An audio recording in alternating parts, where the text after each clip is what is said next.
What if the richest man in town walked into a cemetery one evening and found a young black waitress crying at his son's grave? David Carter was a billionaire everyone knew, famous for his empire, his expensive cars, and his cold, untouchable personality. But behind all the glitter, he carried a pain that haunted him every day, the sudden death of his only son 2 years ago. Every Sunday he visited the grave alone, laying white lilies at the stone. But this time was different. As he approached, he saw a young waitress kneeling by the grave, her black uniform dusty from the ground, her eyes red with tears. Shocked and angry, David demanded, "What are you doing here? Did you even know my son?" The waitress, Angela, lifted her face, trembling as she said, "Yes, sir. I knew him better than you think." She explained how she worked nights in a small diner.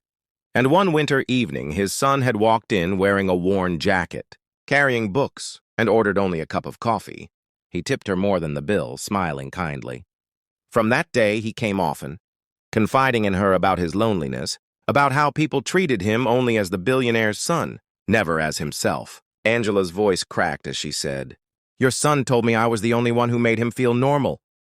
David's heart sank, realizing he had been so busy building his empire that he had ignored his son's silent cry for love and attention. Angela then pulled out something from her purse, a folded piece of paper. "The night before his accident, he left this with me for you," she whispered. David's hands shook as he opened the note. His son's handwriting staring back at him. "Dad, I don't need your money, I just need your time. Please don't forget to live." Tears streamed down David's face, but Angela had one more truth to share. "There's something else. Your son had planned to pay for my college tuition. He told me he wanted to change someone's life before his time came." David broke down, realizing his son had been more generous, more human than he had ever been.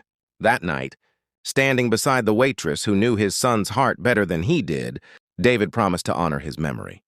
Not with wealth or buildings, but by giving his time to people in need. From that day forward, the cold billionaire changed, learning the greatest lesson his son left behind. Love is the only legacy worth leaving. If this story touched your heart, don't forget to subscribe, like, and share for more stories that inspire change.